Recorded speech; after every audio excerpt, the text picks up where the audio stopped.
there was this research report that came out, a black spatula case study research report. It said that the black spatulas were leaking bad stuff into our food, and it was found out that actually that's not true because there was a major 10x math error. Now, AI was able to actually find this math error, and so if you were to build an AI to go through all of the world's scientific research papers, how many other errors could you find? And so this is not just about auditing and transparency, it's about access to information, because I think the more access to science the public has, the better off we're going to be. We're almost in a post-singularity world, right? Where you can't necessarily believe what you see with your eyes or what you hear. Trying to figure out whether something is true or not, whether that's some video or, hey, drink some bleach or take some anti-parasitic medicines, or vaccines are bad or are they good? Okay, so we're getting into some touchy areas, and I have opinions, and I'm not afraid to share my opinion. Physical, embodied AI, I think it's really interesting. For many scientists, most of our work can be pretty dredge work, where you're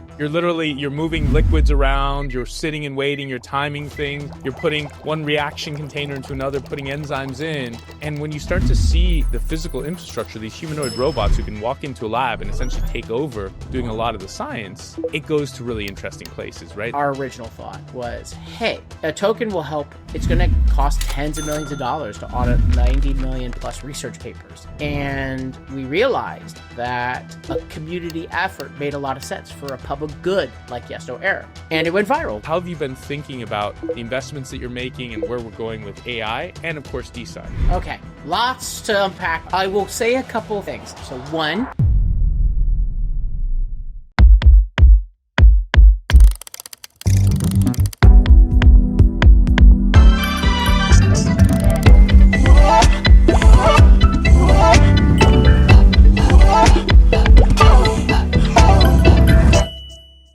Hi, everyone, and welcome to DeSci Pilled. I am your host, Ryan Bethencourt, and today we are exploring the frontier of decentralized science and AI with our amazing guest, Ben Parr.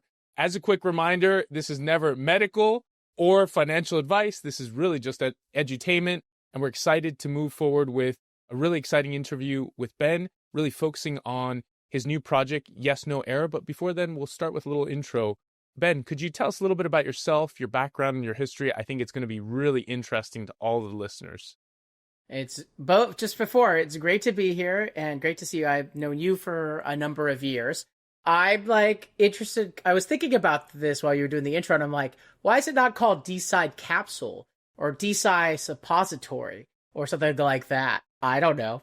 Yeah, I mean, by the way, the French love suppositories. This is something I learned in my journeys through biotech and therapeutics. So suppositories are popular in certain places. I guess efficient, but I will be skipping that personally. If you're into that, if it's good for you, great, awesome. Hello everyone, welcome to DeSci Suppository. Yes. I think it'll be a very interesting show, DeSci Suppository. You can already tell that way this we're gonna have fun, man. We're gonna have fun. And just for everyone background, Ben and I have known each other for many years back in San Francisco. Now, today, Ben spends time all over the world, but primarily San Francisco and New York, right? So that's right. Yeah. So I'll give the quick background on me and then so hi everyone. I'm Ben. My original claim to fame in Silicon Valley in how I think I met you and a lot of others is I was the co-editor and editor-at-large of Mashable, the technology news website. So in my 20s, I ran the West Coast. I opened the West Coast office. I had a team of 50. I wrote 2,446 articles, which is insane when I think about it. And I interviewed everyone from like Mark Zuckerberg, Steve Jobs, Ashton Kutcher, all these different people. And I got to go to all the events. After my 4 years there, I left. And I wrote a column for CBS and CNET. I then wrote a best-selling book for HarperCollins called Captivology. In fact, right there. Right there. I might pick it up later. So it's called Captivology, the science of capturing people's attention. I went through 300 years of scientific research in attention and memory and interviewed all of the world's top PhDs in the subject, as well as business leaders like Sheryl Sandberg, Steven Soderbergh, David Copperfield, Shigeru Miyamoto, to really understand the fundamentals of what is attention at a scientific level and how do you capture it? It's available in every bookstore across the planet if you are interested. I've done a bunch of things since then. I ended up on, the board of advisors of Lufthansa Airlines. I was on the board of Sama, which did the AI data training for OpenAI for GPT-3. But the two big the big things recently are start an AI company with my co-founder Matt, the main dev of YesNoError. We started this AI company in 2016, before large language models were even invented. And that is Octane AI. It today powers AI for thousands of e-commerce brands. We love working with them. It's been profitable for years. Last year, my co-founder and I also launched a multi-million-dollar AI venture capital fund called Theory Forge Ventures. Pre-seed, seed stage companies. We are active AI founders backing AI founders. We've done 14 deals across lots of industries, including Payman, which, straddles the line on payments and crypto, which we did with Coinbase Ventures and Boost VC. They're the payments infrastructure for AIs to pay other AIs and AIs to pay humans. Super cool.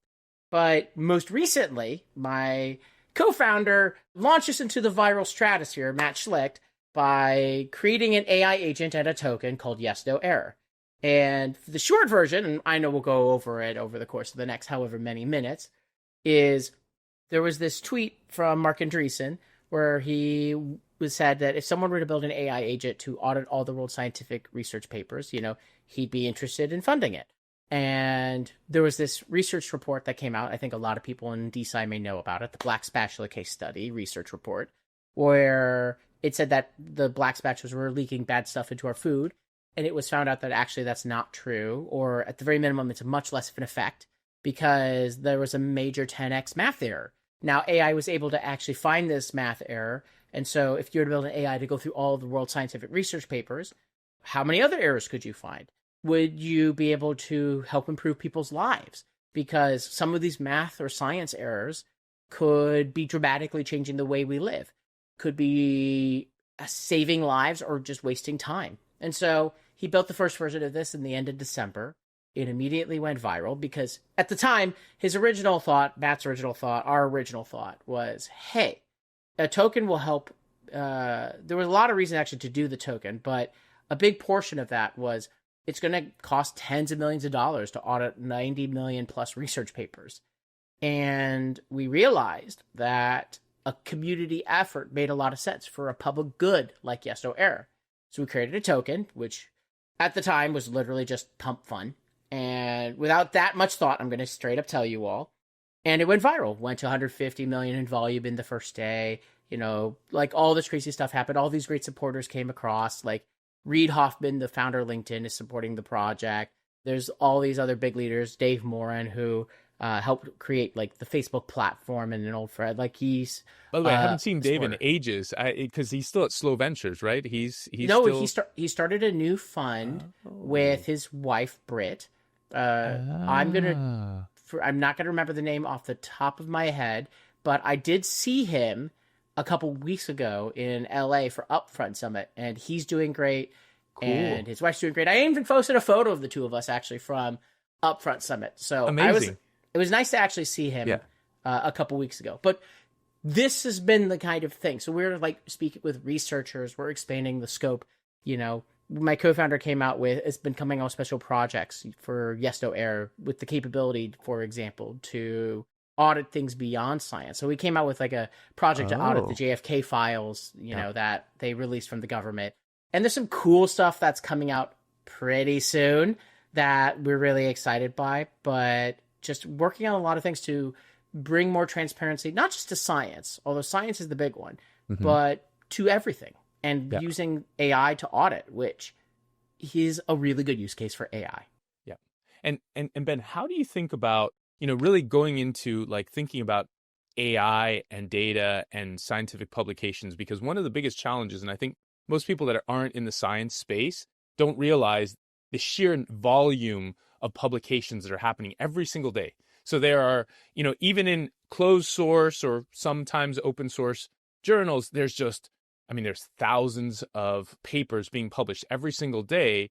You might know the exact number, and the vast majority cannot be compiled, read, looked at by any human eyes. And, I would assume in the future, 99.99% of all scientific data and research, we're probably not going to have many humans that are going to be able to actually read it, understand it, digest it, audit it, check it for accuracy. So what's this vision around YesNoError and how you and Matt have kind of foreseen the future for this?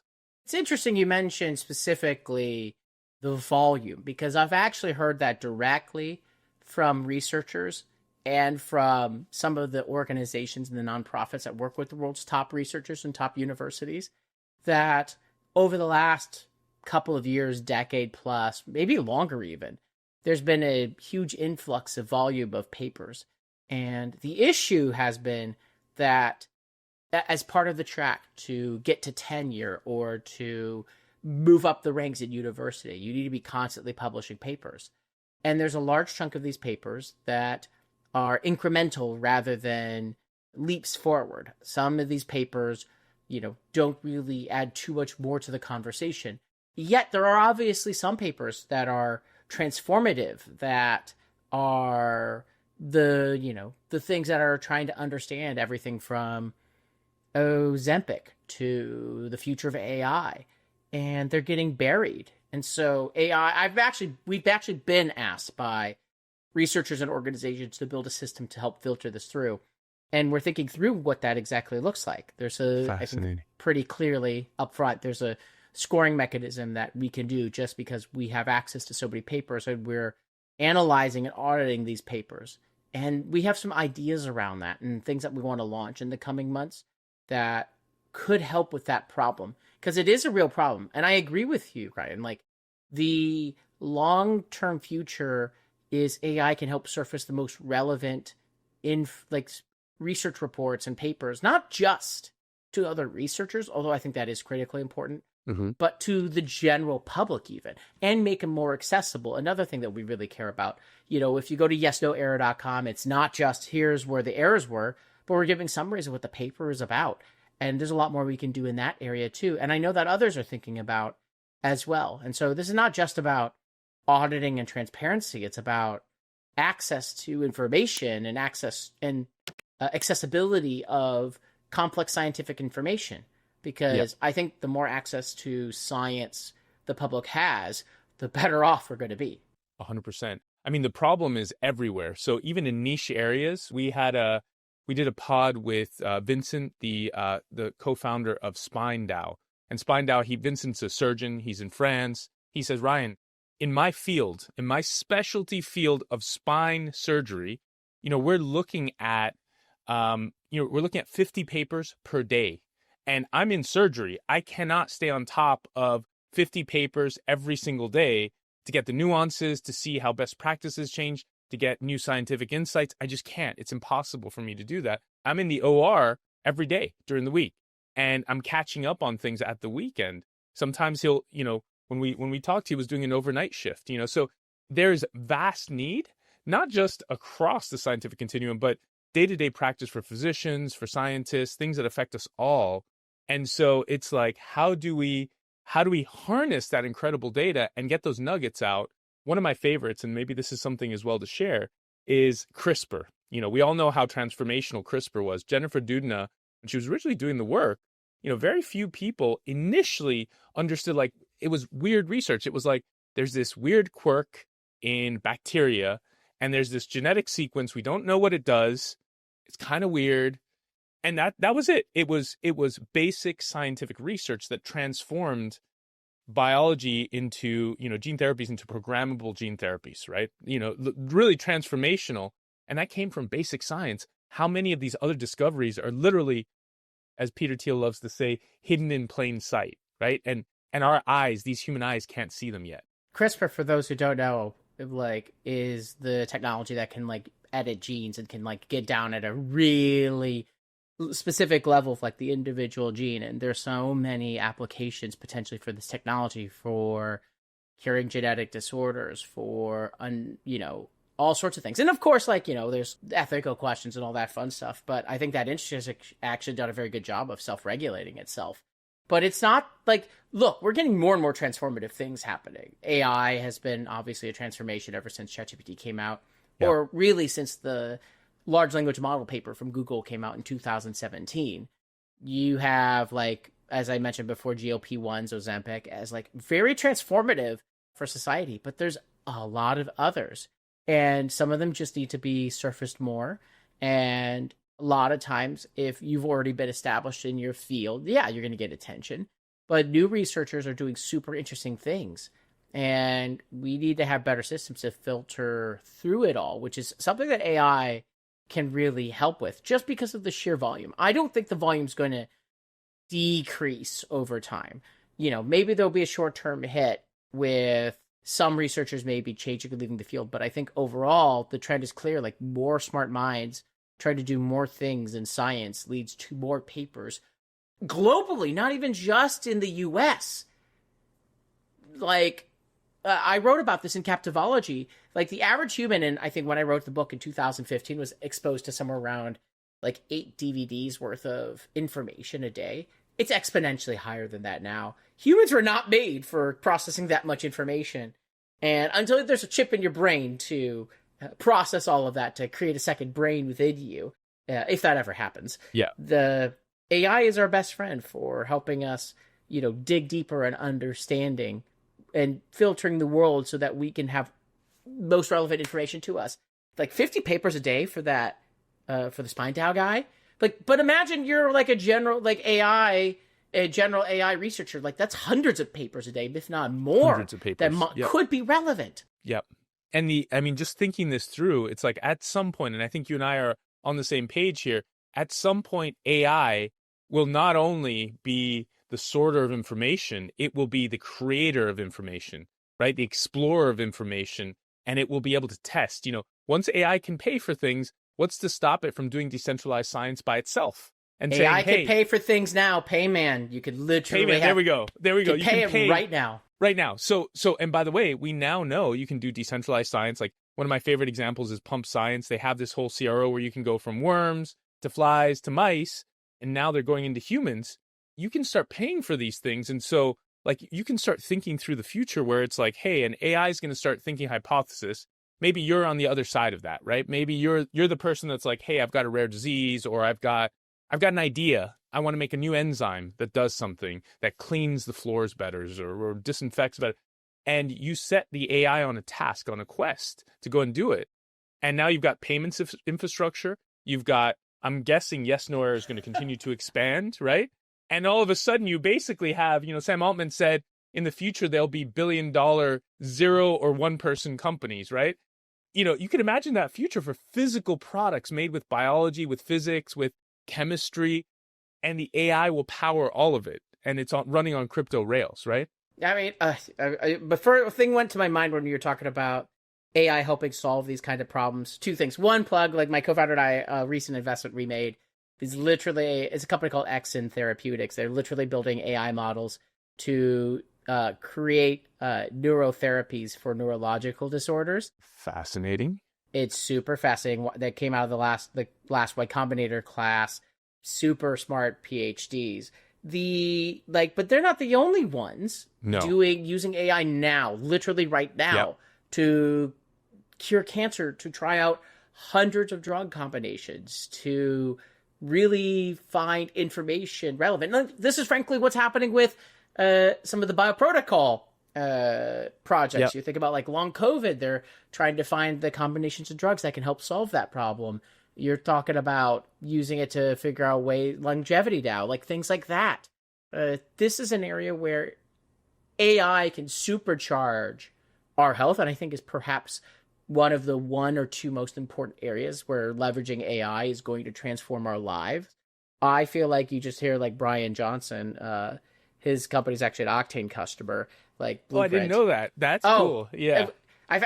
My team's had fun conversations with his son. They are awesome people. Just like, we're not that far away from knowing what kinds of drug combinations and what other therapies exist to, whether or not it's extend our lives, make our existing lives more healthy and less damaging, all these other things. Our children and our children's children are going to so deeply benefit long term from what's happening right now, which is why we need to use AI and have projects like YesNoError and have projects like Long COVID Labs and bioprotocol projects to tackle these things now, because every day that we don't solve some of these problems, someone else needlessly suffers or passes away. And it's just insane how much progress we've made in the last few years. Now we have to be careful, we have to be thoughtful, but it's a balance. And AI can help us. Instead of like having to spend years of testing, you could do it in simulation over the span of days. And then you could nail down to like, instead of like have to try 100 combinations, try 2. Yeah. You might have the top 2, insane stuff. It's wild. I mean, what was it? The ARC Institute released a new model. I'm sure you're very familiar with this. They released a new model to explore biology. One of the big challenges has actually been a lot of these LLMs are not tailored to biology. So if you go to, I love Grok, I love ChatGPT, they don't yet have the depth to go into the biology. It's like, hey, look at the genomes of 10 different primates.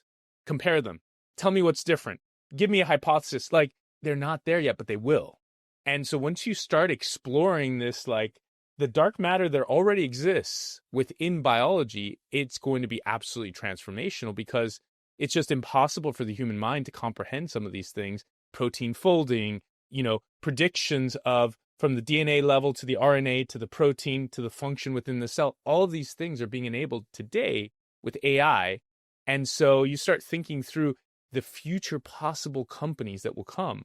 I'll give you one example that even blows, really, I hadn't thought of it, which was there's a company called Heterodox Labs. Have you heard of them? They're really interesting little group. They're building a physical lab in Norfolk, Virginia, and they're going to be talking about their platform more. They're really focused on the physical sciences, using decentralized science and AI to enable the physical scientists. The hypothesis of Alex, who's one of the co-founders, was that we really haven't had, his background is in computer science, but also in astrophysics and various other areas. And he basically said, we've seen stagnation in the physical sciences, more so than many other areas. What can we do with AI to enable, transformational ideas in theoretical physics that obviously will have transformational effects for us as humans? So, and I know you span broad, Ben, so like you've probably been looking at investments across this category. How have you been thinking about the investments that you're making and where we're going with AI and, of course, DeSci? Okay. Lots to unpack there. A lot. I will say a couple things, and this is like also the same kind of thing that like we think about it with YesNoError. So one, there's God knows how many pitches Matt and I receive for Theory Forge Ventures, our AI fund. We think a lot about, it's easier, a couple things. One, it's easier than ever to build an MVP, to build a company. You can literally vibe code it, which is just talk to Cursor, talk to ChatGPT, but mostly Cursor. And by the way, Ben, you're going to be blowing scientists' mind because a lot of the scientists that I've talked to have yet to play with vibe coding, right? So you could literally be like, I have a problem, and you just talk to the AI back and forth, and you yell at it for long enough, and I'm talking about hours. You can then build an entire SaaS application or an entire AI product that could analyze all of your research papers or all sorts of stuff. It's like I use it to solve really small problems on the back end for the fund or for Octane AI. Matt uses all the time to help build, core pieces of YesNoError. And so you basically talk to the AI, whichever AI it is, builds the software for you. Just to be super clear, because there are a lot of people, a lot of scientists that are like, oh, I don't have the bioinformatics software that I need, or it's a really expensive license for closed source software. Build it, right? Build it. Build the software. It just builds the entire software for those who do not know. It's really good at it, and you can do this for lots of things. We actually invested in a company called Alex with Khosla, which is Cursor, but for Xcode. You can build an entire mobile app by just yelling at the thing. And it does it beautifully. And you could build a mobile app and launch a thing tomorrow. You could build an entire game and launch it tomorrow if you really wanted to. I will do this plug. My co-founder, Matt, in addition to YesNoError, built an entire course platform for teaching people how to code with AI. It is called Startup Speedrun. So startupspeedrun.com, like a gaming speedrun. Yep. And if you use the code MattBeta, you'll get early access, a literally step-by-step how to set up Cursor, how to make your first file, how to fix a problem, how to launch your first project, step by step. And you do not have to have ever coded in your life. And you can build an entire application, an entire game, an entire mobile app. And it's transformative. And I think we're just talking about like, it's transformative. and it's transformative for everything from science to AI to the way we think about investing. Because if a founder comes to us and like, it's going to take us 6 months to go and build this, I'm going to hire 6 engineers and then like, I'll have a V1. I'm like, no, you could build an MVP and get some data that's like, it might be crappy, but it'll work using Cursor. And then you can go and build like the more advanced version or build on top of that. It's like the world has changed as a result. And so we look for things that are, even more defensible. They're trying a very new approach. They are tackling problems that other founders are not tackling. God knows how many pitches I've gotten for AI, outbound, SDRs, and salespeople. We won't touch any of that, not because there isn't a real business there, but because we can't. Matt and I have no way of choosing a winner in that area because there's just so many. But there's less people building super interesting AI for the sciences, and there should be more. And there's super interesting stuff that you can be doing to solve neurological disorders or solving rare diseases or helping with longevity, or we could just go on and on with that. And so we think about those kinds of things when we're looking across the spectrum of what's being used. I will say this last thing because I know I'm tangenting, but one, there's definitely in the Web3 community, I feel like AI and some of the new AI techniques are newer to a lot of people. And so some of the stuff I see in Web3 is stuff that I had already seen 6 months before, being like a hardcore AI person. And so I always like look a little bit deeper, like, are these really AI builders who've been doing it for a while and are not just like slapping on AI and just like slapping on like, something that's really simple to vibe code. They're doing something more complex. And there's certain people who've been doing this for a while. They build, they like, you think about like a Cache Networks. They built an entire infrastructure for training AI. They were doing this before ChatGPT. And then I also think a lot about, does blockchain, does a token, does decentralization like actually work for this project? Mm-hmm. Some people just add it just so that they can go and make money versus, what real use is there for decentralization?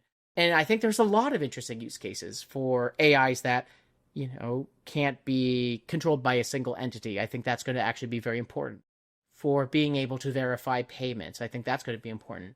For us, it's like, it makes sense as a public good for there to be much more community involvement and transparency and voting and funding. And so the token, YNE, is quite important to that. And I'm not going to even tell you figured all of it out. It's been a project that's only a couple of months old and happened a little bit by accident, but it does make sense. And so I think a lot about that. Like, is this better because it was built in a decentralized way? Mm-hmm.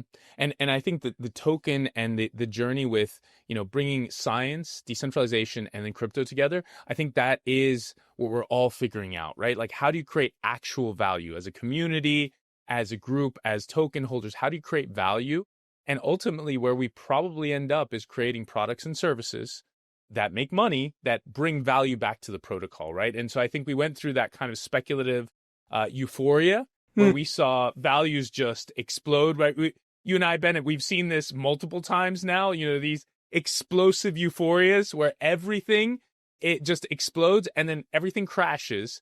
And then you start to see out of the dust of the crash, you start to see where real value is being created. And so I think we're in that phase now with DeSci. Wait, are you trying to tell me that Fartcoin is not going to solve all of our gastro issues for all of life? By the way, wouldn't that be an awesome pivot? It's suddenly Fartcoin is now investing in GI issues in gas. Imagine if Fartcoin starts selling like you can start thinking about it, right? Like all these like anti-gas meds. It's like they're trying to help people, gaseous people, hot air rises, doesn't have to, right? So the pivots, I think this one of the things I absolutely love about crypto. It surprises you, right? It surprises you where things go. One of my favorite meme coins, which is Bonk, has become, a really interesting group of correlated companies and groups that actually generate revenue. So just recently they announced that they acquired Exchange Art, which was one of the leading one art platforms on Solana. It was a platform that I invested in.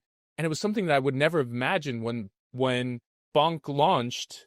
what was it, around Christmas time when the Solana ecosystem was depressed. I can't remember exactly where we were at, but I mean, it was, we were like $20, $30, something like that. Sol was just crushed post FTX, and Bonk emerged as a meme coin.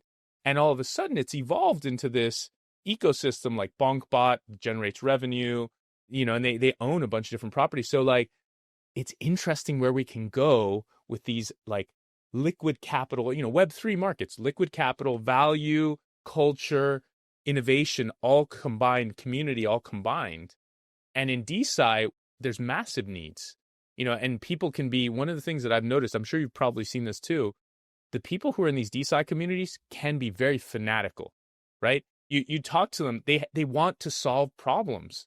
And like, how amazing is that? Like, if you're in Lagos, Nigeria, and you have an issue you want to solve, it's a medical issue, now you can be involved in like a global industry. If you're a computer science major, you can make software for someone to solve that problem and help them with their research. Like, it's going to go in really interesting global ways.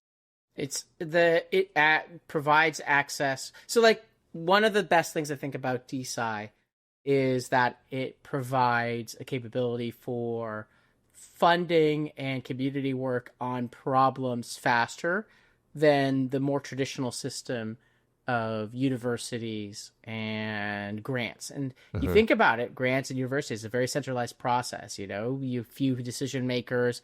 It can take a long time. God knows how much time people spend on writing reports for grants versus let a community of people decide if they want to go and fund it. It's not one or the other. I think it'll be both. But I do think that, for many reasons, you will see less funding going directly into universities and through that channel, and maybe from the government for at least a few years.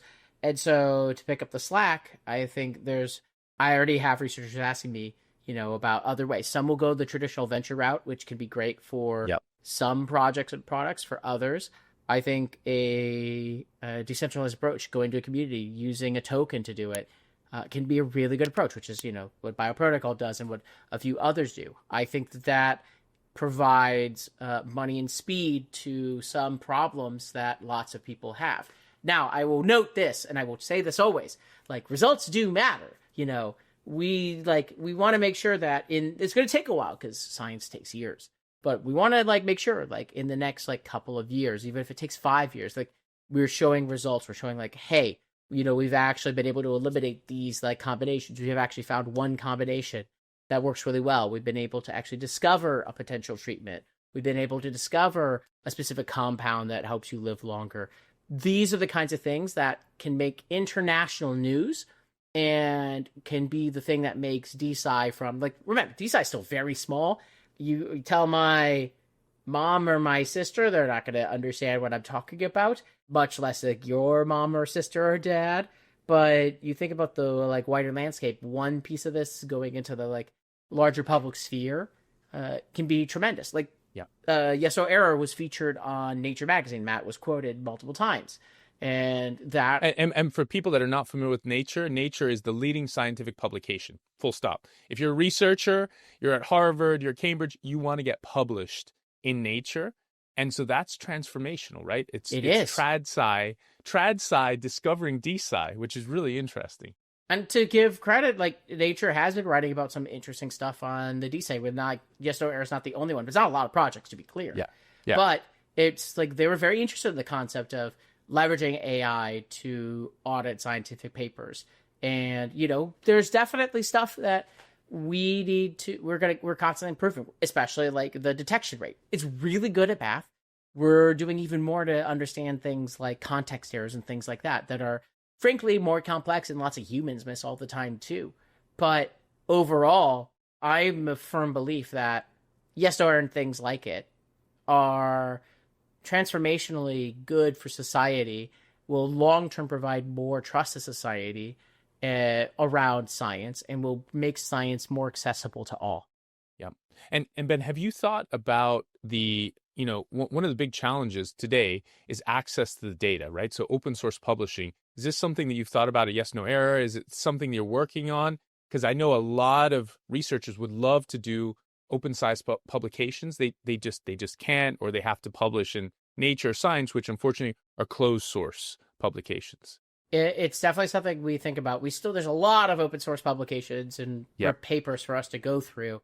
And there's researchers who are directly submitting stuff to us to go and audit. And I will just say, I can't say it yet, but like a brand new tool that's going to make it a lot easier for not just researchers, but for everyone to audit their, like, and to get more transparency. And I will leave it at that. So stay tuned on, YesNoError, the YesNoError Twitter, the YesNoError Awesome. Telegram, all that fun stuff. Yeah. We're trying to make it more accessible to everyone. And I think the way to like not worry so much about the like closed ecosystems is to allow people to be able to, they're or writing their next research report to be able to submit it even before it gets published. But we'll have to do some more work to get access to the rest of the world's scientific research papers. But there's lots of ways to do it. And Ben, I was thinking about information, right? Information in, I don't know, some people have made this comment. I kind of agree with it. We're almost in a post-singularity world, right? Where you can't necessarily believe what you see with your eyes or what you hear. And so like trying to figure out whether something is true or not, whether that's some video or, hey, drink some bleach or, take some anti-parasitic medicines or vaccines are bad or are they good? And, like there's this post-truth world that it's really hard to figure out actually for someone, people like us that are data-driven, what's true and what's not, right? Are vaccines good? Are they bad? It depends probably, but, how do you think about information in this kind of... Well, okay, so we're getting into some touchy areas, and I have opinions, and I'm not afraid to share my opinions. So, look, this is the downside of lots of information, of algorithms, of social feeds, and yes, of AI, where every positive technology also has its downsides. I will never be the one to be like, rah, rah, everything's good, because it's clearly not. We clearly have, when you have a technology where someone can call you and it sounds exactly, I saw a story. Someone pretended to be the CEO of the company and to a new hire and sounded exactly like the CEO and was like harassing them and was like tricking them and your new employee, how the F can you tell? And it's getting more now imagine doing that to your grandmother and getting her to send a wire because they're claiming that, hey, I'm your grandson and I'm stuck in jail and I need some bail money. This is a complicated, difficult area. And I think that there's some real negatives vaccines, and for example, and I will be like, there are certain clear ones where there's a lot of research and they are legitimately good. There's specific ones where we don't have polio anymore. And now we have questions happening. And I don't like that. But this is also a symptom of stagnation in terms of the way we've communicated. I want to go back to a world where the people that we respect the most are scientists and researchers. And when's it you think about the fame of an Albert Einstein and the fame of a Newton and others. They were some of the most famous people of their days. And sure, there's a Neil deGrasse Tyson, but it's more about communication versus, here's what research they found or what problem that they solved. So that's an area where I wish I want that. I would love to have that. I think that would be a better world. And I think there's some things where it's really difficult where people don't agree on fundamental facts. And I don't have a solution for it. I've been doing work with nonprofits and government agencies to think about what the future of not just regulation, but also the guidance and the internal guidance for AI for the future should be. And I've been involved in that for a number of years just because I've been doing this for a long time. So I'm thinking a lot about those things. And I don't have answers. Honestly, no one does. I have lots and lots of concerns potentially, but I also have a strong belief that humanity finds ways to solve its problems, even when it gets down to its lowest. You think about humanity during the beginning of the Industrial Revolution and how bad the conditions were for people in the beginning.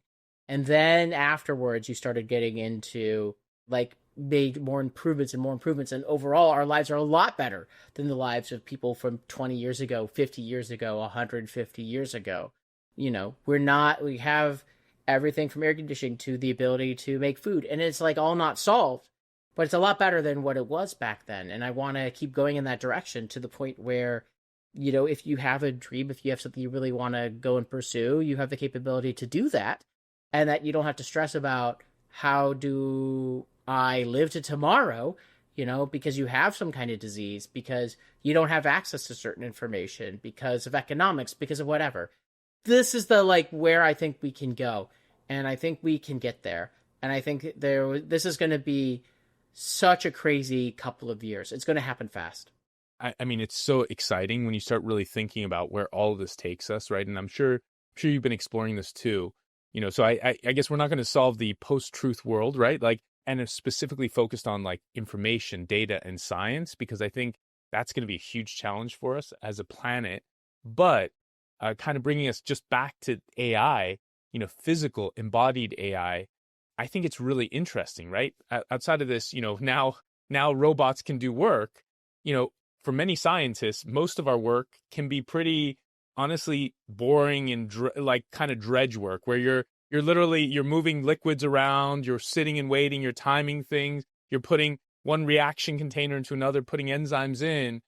And when you start to see the physical infrastructure, these humanoid robots who can walk into a lab and essentially take over doing a lot of the science, it goes to really interesting places, right? Because you've been looking at both the AI as well as the science side of things, have you been looking at the next iterations or next evolutions of where science can go with embodied AI?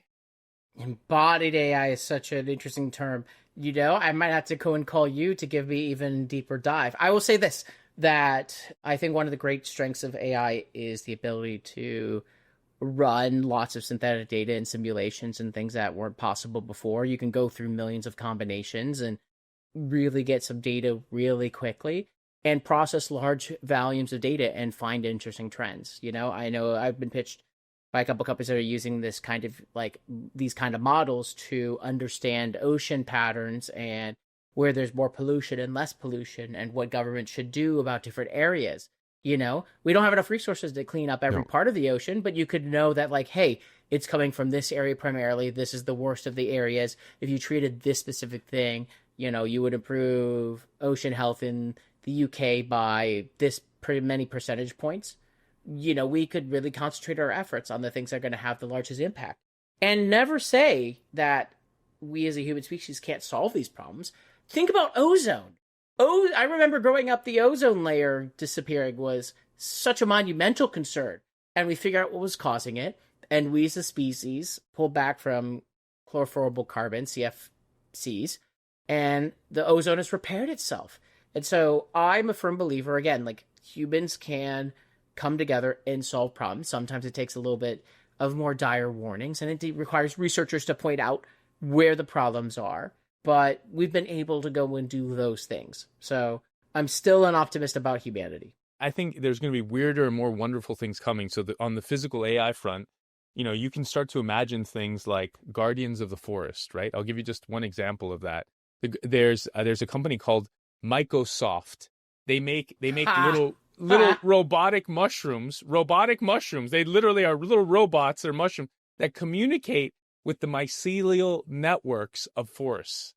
And they have all these applications because the mycelial networks understand all of the communication going backwards and forwards. It's electrochemical. Are you sure that's not how The Last of Us started? It might be. I mean, this is how weird and wonderful. Now you add humanoid robots. Now you add, in my mind's eye, I see this world where we have robots that are able to do physical work that are informed by other sentient AIs or maybe near sentient AIs that can do things to repair ecosystems, can do productive work in the lab, and this has been a dream, I think, for many of us for a really long time, that actually we can start not just to have oh, wow, well, we'll have a little bit of forest, rewilding is something that I'm very excited about. De-extinction, all of these places that we can explore with decentralized science and AI too. I will say this. I think a lot about how the backgrounds of the people working on this do really matter. And so this is actually a thing I've been thinking about, and my co-founder and I've been thinking about with YesNoError. There's certain researchers that are leaders in the fields compared to others, and we could score that, and we have data around that, and that's something that's potentially interesting a little bit down the road. But you can imagine that, like, I look at, as a VC, I look at founders and the backgrounds. Like, would this be the top people I would have work on this problem? Do they have real AI backgrounds from before the ChatGPT era? And this is one way to help filter information. Like, this researcher has done groundbreaking work in neuroscience or in psychology or whatever it is. Their next paper is something that you should listen to. That's straightforward, but that does matter. Or that they come from they're a new researcher, but they were trained under a reputable researcher. And so we should go and listen to what they say. And I think that might help a little bit with being like, okay, well, we should probably have a little bit more trust or a trust score for those people. And maybe that will help us a little bit solve this trust problem that we have been experiencing and I think has been harmful for our society, but is also solvable. Mm-hmm. Amazing. Well, I know, Ben, we're basically at time. Thank you so much for giving us a deep overview of like your background, your web 1, web 2, Mashables, web 6, web 3, AI. I think this is all very topical. Something that I think we're just at the beginning of. And as you said with YesNoError, we're really excited about everything that's coming. So people can come and check you out, right? So you have your Telegrams, your Discords, your X. Yeah, so for YesNoError, YesNoError on Telegram and Twitter, YesNoError.com. For myself, at Ben Parr, BenParr on every social network, BenParr.com for my newsletter. Follow my co-founder, Matt, too. He is the technical product genius. He will call himself that. I will. MattSchlicht.com, SCHLICHDT.com. Actually, it's Matt PRD is actually what it is. MATTPRD. Okay, yes. That is his Twitter. That is his website and his newsletter. You should follow him, especially for the latest YesNoError updates. He's amazing to follow. Awesome. And just one thing, as I'm looking at your background, anything interesting that you can share with us about that portrait of Steve Jobs behind you? Oh, the Steve Jobs. You've talked to him, you've interviewed him, right? Well, so there's a picture of years ago when I was at one of the events. I'll have to find it. It's on the internet somewhere of like me hiding like in the background as like Steve is like running around at like iPhone 5 or 6 launch or something really ridiculous. There's actually a story behind this specific piece of art. It was made by Jim Fitzpatrick, who actually made the famous Che Guevara picture. Oh, if you wow. know. Yes, of course. And so I'm Cuban, so Cuban American, yeah. So he made 60 of these and he gave them to 60 top leaders in tech, and he gave us the stipulation, so it's the signature there. This is number 26 of 60. I am not allowed to sell it. I'm only allowed to, and if I have it, I need to hang it and make sure it's in a place people can see. Wow. And I'm not allowed to sell it. I'm allowed to give it to someone as long as they agree to the same stipulations. And so it made sense here. It just like reminds me of like that innovative spirit, you know? What a beautiful piece of art and what a beautiful story too. Thank you, Ben. We really appreciate you and look forward to catching up again. Thanks, everyone. Thank you.